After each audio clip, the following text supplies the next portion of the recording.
Hey everybody, what's going on? My name is, as you know, Rundown, or may not know what is Rundown. I shouldn't just assume everybody knows who I am just by clicking on my YouTube channel, but it's also fine because I'm only talking to like 3 people right now, so you 3 people know who I am.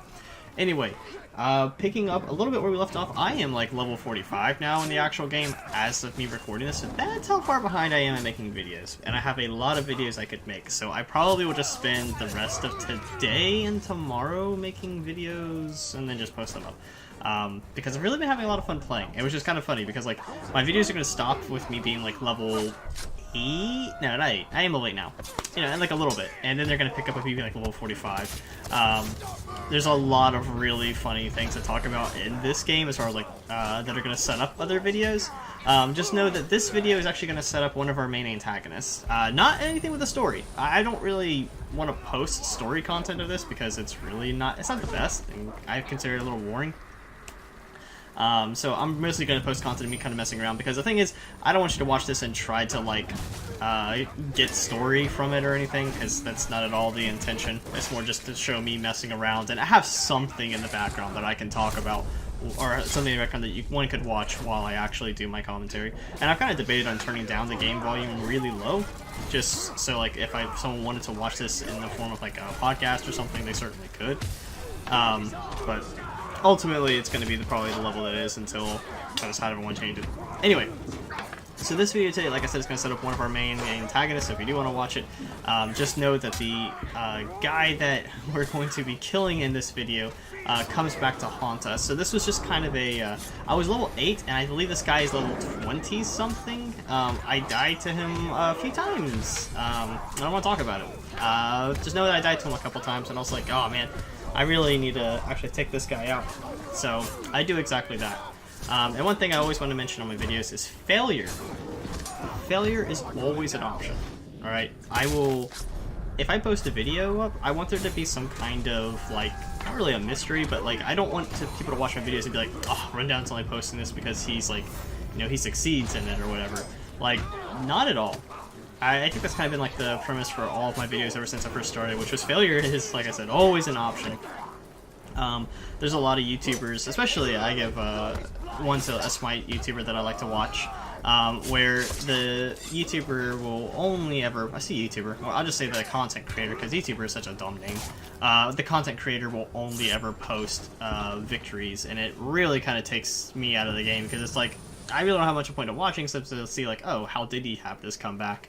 You know, if he does start to lose, I'm like, well, there's no fear because he's going to be successful, kind of deal. And I'm like, that is not fun. I will certainly post losses if I lose, or I will certainly post defeats if I am defeated. As long as it was a game that I had fun in, I consider that, you know, a victory in itself. So, with this game, let me track it down. I forget the guy's name. Oh yeah, Hork. Hork. It's gonna be a thing. But also in this video, I wanted to spend it talking about D&D and just how much fun that is and exactly what is it, you know, because I didn't know what D&D was, honestly, until probably about 2 years ago. And here's the thing. So I always thought D&D was... okay, I can't drop down here. I was spamming the drop down button, but it didn't work. I'm going to turn this game down a second. Sorry, hold on 1 second, guys. Alright, there we go. Sorry, I have to get revenge on this guy, I think. Alright, so, for me, or for what D&D is, it stands for Dungeons & Dragons, and I always thought that it was for, losers or nerds, or you had to, like, you know, you couldn't play D&D and have fun, because it was so much work, and just a whole bunch of negative things surrounding it. I'd never heard anything good about this game, so I never understood why anybody essentially played it. And to add to that, I want to say that a lot of that was not true. Most of it was not true, actually. Nowadays, with all the technology and stuff we have, and a wonderful little website called D&D Beyond, it is a super easy thing to pick up and play. As far as like keeping track of like characters and things like that. But exactly the question is, what is D&D? Well, D&D is essentially a pen and paper role-playing game.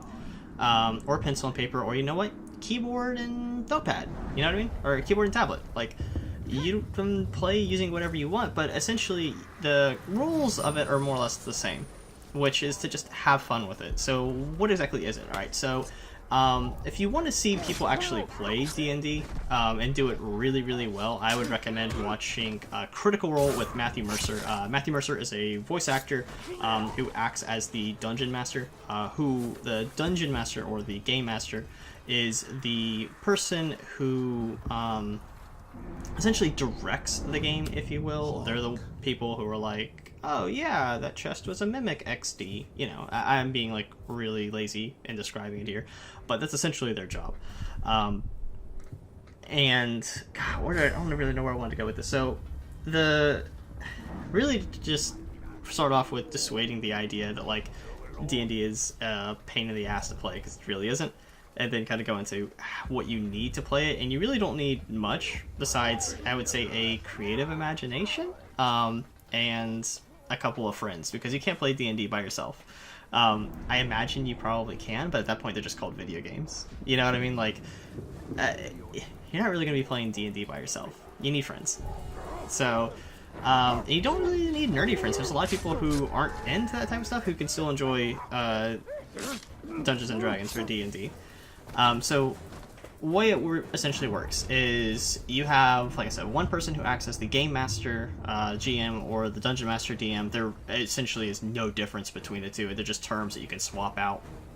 And this person is like, if you want to think of as like a play, they're the directors. So they're the ones who you're essentially playing a game, for lack of better terms, in their mind, which is kind of terrifying when you think about it, because you dive into some people's psyche, especially when I think I played with one of my friends. It was full of dank memes and Overwatch characters, and it was very interesting in that sense. But to kind of give an example of like our own campaign that we had a while ago, it was you get to choose your character as far as like you would any type of RPG game out there.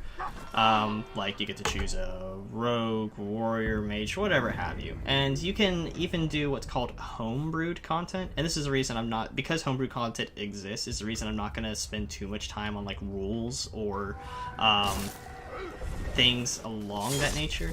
So what homebrewed content is homebrewed content is essentially saying, F the rules, this is how we're going to do it. And that's the cool part about D&D, is that there isn't any real like set rules in D&D. It's that you can kind of do whatever you want. Excuse me. Now, depending on the DM, there are definitely things that they'll probably want to keep more linear, as far as like, let's say for an example, what was I'm trying to think of like a example that we had.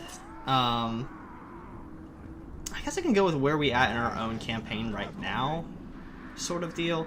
So I give you two examples of just sort of like what D&D can entail, like different options you have. So we'll say like you and your party are trying to buy a building that has an old woman in it. Now, this building was recently attacked by a bunch of bandits, and she's looking to sell it. You, of course, don't have much gold, but you still want this building, so it's right next to your building, and you were looking to expand your building. So how do you go about doing this? And, you get to ask questions like, oh, well, what can you tell about the old woman? It's like, oh, well, she's an herbalist.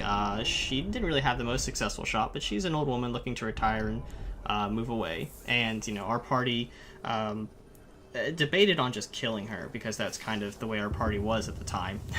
So, and the DM kind of takes that into account, and will have to come up with a story in which the florist no longer exists because she is dead, which wasn't what happened. What happened, I think, was we took her across town and showed her another building and was like, hey, you definitely want to buy this building. And I tried with a wonderful little persuasion check. So a check like that is essentially a mechanic in the game that you refer to your character sheet. So your character sheet will have a bunch of different stats on it, which is stuff that is kind of the fun part. A lot of people really enjoy is coming up with unique characters. And the thing that kind of turns people away from D&D is the aspect of role-playing, or the idea of role-playing. And let me just stop right there and say that that is not necessary. The idea of role-playing. It certainly helps, but there are people who play in my group who do probably as little role-playing as possible. and just almost to the point that they don't do it. Which it really depends on your group of people who you do want to play with. You know, if you want to have a more roleplay oriented group, that can certainly be a thing. Or if you want to have a group where there's not much role playing and a whole lot of metagaming, you know, that's also an option as well. I'm not saying our group has that. It could, but you know, the metagame has gotten a lot better.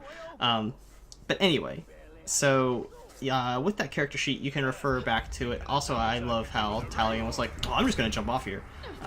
Going back to the video, excuse me. So going back to like checks and things like that, that's essentially a mechanic that's going to be the same across all different levels of D&D, homebrewed content or standard rules aside. Yeah, which is essentially like a persuasion check would be like, hey, I told this NPC that she really wants this house and I'm trying to sell it. And so, you know, I give my pitch to the DM or the game master, which from now I'm just going to refer to him as the DM or dungeon master. And the DM, you know, listens to it and thinks in his head, well, how hard would that check be? So, in Dungeons & Dragons, you have a bunch of different dice, which also strangely intimidates a lot of other people. And they're like, I have so many different dice. I have a dice that has 20 numbers on it. I have a dice that has numbers in tens. And I'm like, okay, so here's the thing with D&D. Legit, you probably only roll like 3 of those, ever. The other ones exist in case you really want to go like hardcore into D&D and roll like a D100, but you don't have a D100 die, and the way those are made makes it possible. So no one likes complicated shit. Sorry, I swore. I'm supposed to not swear. But no one likes complicated stuff. And because no one likes complicated stuff, D&D is made to be as simple as possible. It's really like a car. You know what I mean? Like, no one wants to sit down with a car and just be confused as all get up. And it's just like with a computer. Things are made to be as simple as possible. You would be surprised how easy it is to take apart a tank. It is, and look it up. If you are like, because I was told like, oh, it's like super duper easy, and I thought, oh no, it isn't. So I'm basically being greedy here and trying to get the level 13. And now that I am as experienced as I am, I know that I am way out of the aggro for the level 22, and he is going to disappear. So I know that now. But again, going back to D&D, it is so much more simple than people make it out to be, and don't be turned off by the idea that it is complicated. But I want to dive back in one more time to the scenario that we had in hand. So I'm trying to persuade the person, and a check like that would essentially involve me rolling a d20, which is a 20-sided dice. Same rule kind of goes with like a d6 or a d4. It's just how many sides that dice has, which in vanilla D&D, essentially, or yeah, pretty much in vanilla D&D, the highest number of dice you typically have at your table is essentially a d20. There's people that certainly go out and get like, you know, d100s and things like that, but like, that's a little crazy. You can just roll a 2 d10s and, you know, make that a d100. Yeah, I shouldn't have to explain how that's possible, but you can just do it that way. Anyway, I roll that, and then let's say I roll a, when I actually did it, I rolled like a 6 or something. And so from that 6 that I rolled, I would add any kind of stat bonuses that my character has, and then I think I was at like a 10. And then the DM essentially says, you know, how hard was that roll there? Did he have to roll above a 10 to persuade this character to move out here in the middle of nowhere? And of course I failed, and so we ended up just having to buy the place. I talked her down a little bit from gold, and we just bought it.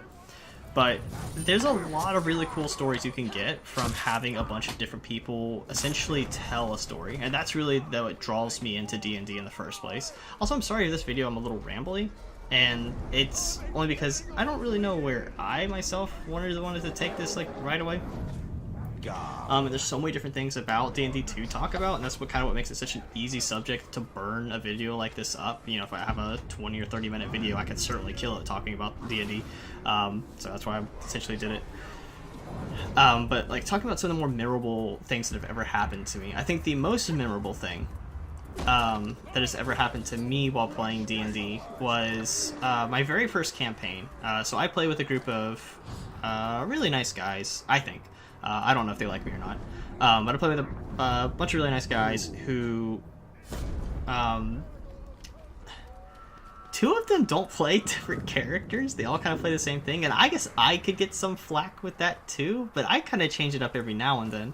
But I personally, whenever I like to play D&D, play as a rogue, I really enjoy, or a warrior. I do not enjoy mages. And the reason I don't enjoy mages in D&D is there's a lot of, like, I want to say, you want to use the word, like, red tape kind of deal. Because, like, mages have spells, obviously. And my only turn off with mages and spells is that spells do a whole bunch of different things. And in order to know what spells, like, best for each situation, you have to open up, like, a Bible and read, like, what a spell does and how it interacts with this and what does the environment do here and la da da da da. And I'm like, or I could just roll a d20, see if I hit. Okay, I would be dead there. You know. Or, like, you know, roll a d20, did I hit? Cool. Roll damage, did it not hit? Alright, next person's turn. You know, like, that took 2 seconds. He's dead.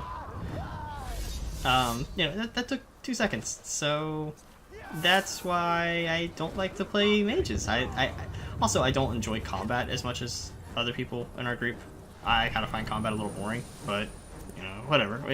Combat's fun to break up a continuous storytelling event.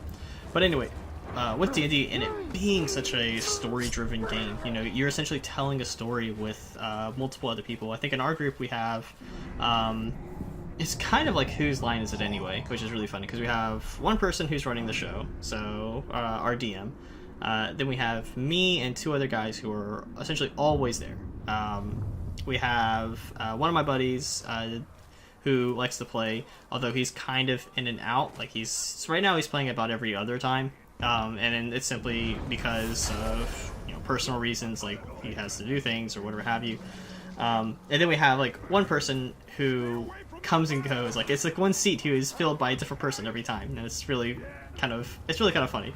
Because, like, it's like, who's the random person we're playing with this week on D&D? Which so far has been pretty consistent. It's been one of the guys who we play with wife, so it's been pretty cool.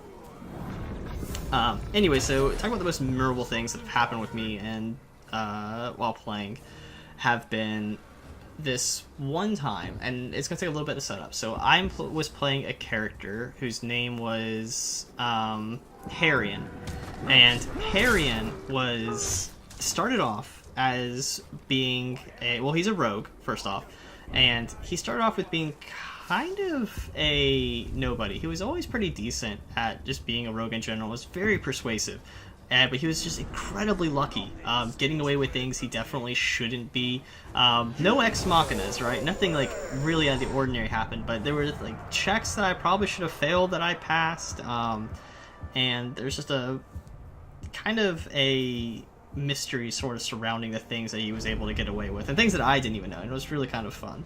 Because you don't want to let the player characters know too much about it. So,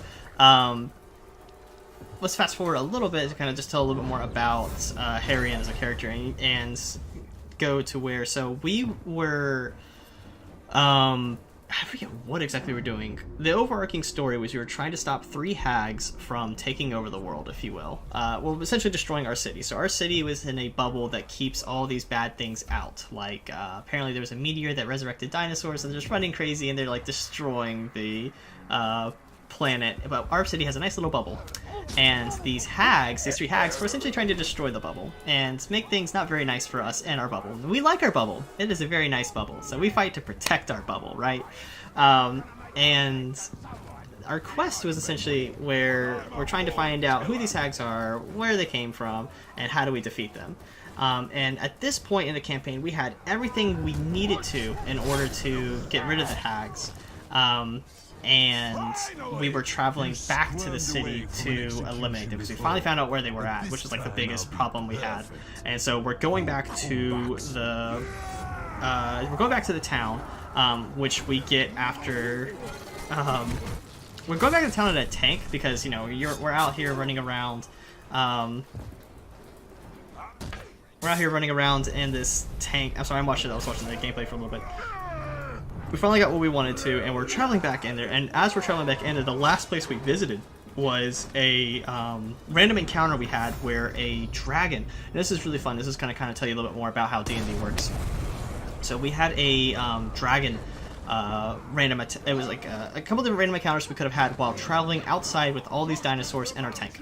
And one of the random encounters was a dragon was going to attack us, and so we had to use the mechanics of the tank to fight off the dragon. But due to one of our characters' quick thinking, we didn't actually have to fight the dragon. The dragon ended up dying somehow, I remember. It was kind of a cheesy way to do it, but, you know, one of our characters just really smart thinking managed to help us get rid of that guy. And anyway, I said that, hey, if there was a dragon that attacked us, then there must be his loot nearby, because dragons don't stray very far from their loot. And I said, you know, I want to see if I see any gold coins or any trails, you know, from their loot. And our DM said, okay, well, give me a survival check. And I think I rolled like a natural 20 or something ridiculous. And he's like, okay, well, you definitely spot a trail of coins that you could follow, although it's going to take you a little bit of ways from the city. And so we decided to do that.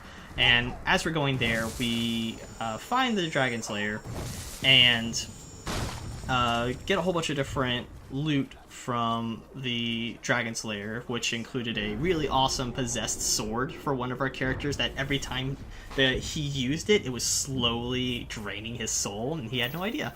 And it would send him into like this demonic rage where he had to keep swinging his sword at people. Another thing that was interesting was, I know this isn't where we found it, but I'm just going to kind of use this to say this is where we found it because it's the easiest way to explain the story, is we found a deck of cards. Now our DM was really, really cool, and he brought out a physical deck of cards for us to use, and they were like the sort of Ouija cards? I don't know if that's the best way to describe them, but they were cards that like you place down, and the fortune teller's supposed to go, oh, this card means you're going to buy milk today, and you're like, oh my god, I do need milk today. You know, it's dumb, made up stuff. I'm glad that some of this. Oh, I don't know if I die here. I legit think I just die here. Did I just die? Hold on, I'm sorry, I'm watching the video because I don't remember beating him with a headshot. Okay, never mind, I know how this ends. Alright, I'm probably gonna keep going because I want to finish telling the story. So, our DM is really, really cool, and he gives us like a physical deck of cards, and it's like, hey, here you go. What you can do is the person who essentially wields the deck of cards has to hand you a card, and that card, each card has a different thing that happens, and he had already made up, you know, what all these different things are that happen, and it was, a lot of the cards are really, really cool. So in our tank, we did have a necromancer lady who my character was infatuated with. And the necromancer lady was part of the reason that the hags were able to get into there. So I'm sorry I'm kind of explaining this a little bit out of order. It's kind of because I'm remembering it a little bit out of order. But the necromancer lady we had trapped in the tank with us was also able to draw cards. And so originally we had her tied up and we had her charmed so that she wouldn't do anything too crazy. Anyway, she drew, of course, a card that removed charms off of her, so for the rest of her life she could never be charmed, which is a pretty sick card, let me tell you. But anyway, one of the more memorable things that happened, and I'll... you finally get to perform an execution. So one of the more memorable things that happened was, and this is funny because the DM told me that he did not, like... bend anything, that this just happened in real life, and this is how he's letting it, you know, kind of transpire in the game, which is really cool. Well, essentially what I'm saying is, like, he didn't say that any of the cards did something that they didn't do. I just drew them in this order. So, I was kind of drawing cards in a really bad order. I drew one card that made a golden piano and Christ, like, lined with diamonds fall out of the sky, which is worth a whole bunch of money.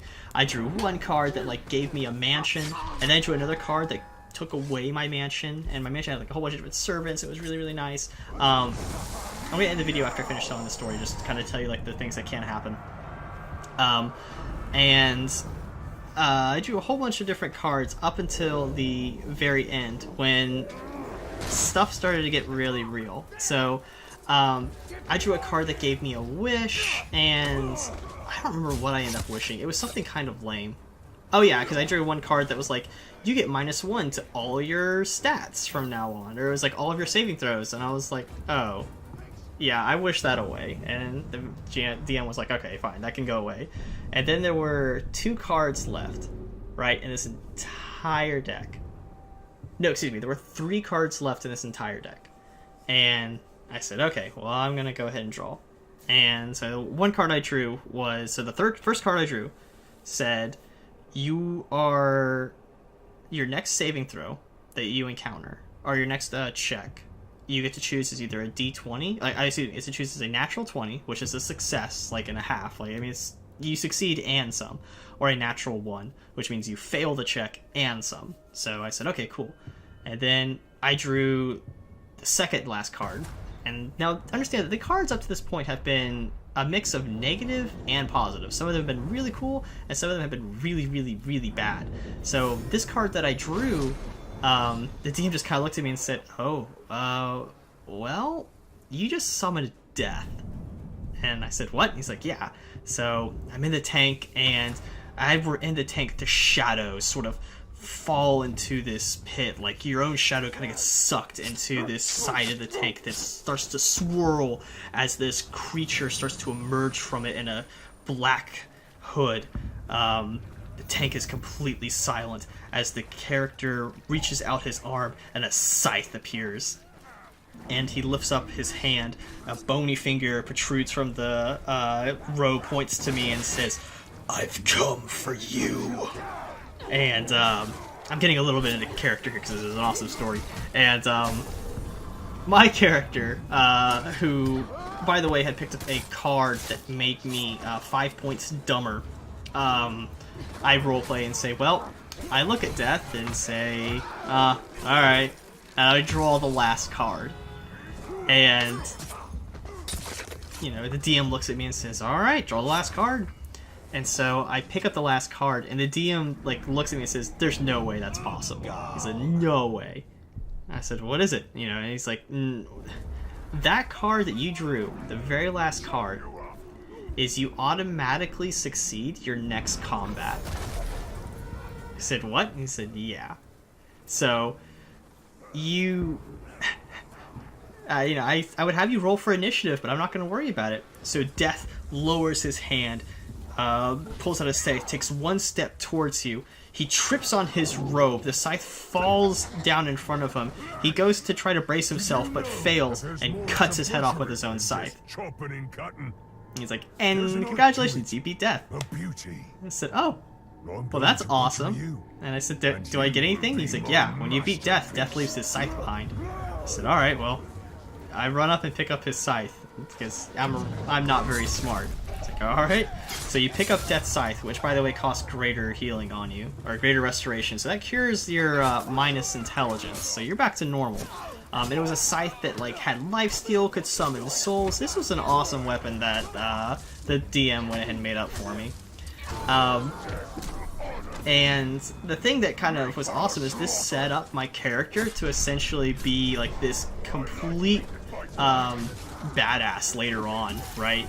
In D&D, like I had such an advantage on stealth checks. I was able to get away with anything. I was just crazy in combat, almost to the point of being overpowered. I'm glad I never actually was, because there's still a bit of balance there. But it was so cool, and at that point there was like probably my favorite D&D memory was essentially getting away with something like that, you know, or using like a real life mechanic to have an advantage in a game. It was just so fun, and that's just an example of one of the few stories I could probably tell in D&D. I just have to kind of sit here and probably think of a few other ones that were like really, really awesome. Probably like the plate story, which is our first time playing D&D, and if anyone wants to hear that, I can certainly tell that in one video. I feel like that's enough of me talking about D&D for one video. I may end up like explaining more later on if people want to hear it, but I think in the next video I'm going to talk about something else, obviously. So the next video we're going to actually tackle a level 85 baddie, who is the guy we just killed. He came back, he surprises me, not like just here, he surprised me probably next session that I played, and he kicks my butt, he killed me, and then I sent him a death threat, and then died to him, and then, yeah, I died to this guy over and over and over again. So that was wonderful. eventually I started just sending him death threats and trying to make him as OP as possible. I got him to max level of 85 and said, you know what? I'm going to try to beat him at level 8 versus 85, or I think it was like level 10 or something at the time. And you guys get to watch what that looks like. So, thank you guys for watching. I will certainly see you in the next video because obviously I will be there. Fun fact, you know, if there's a video that's posted up, I'm going to be in it. It's cool, right? I know. Alright, later guys.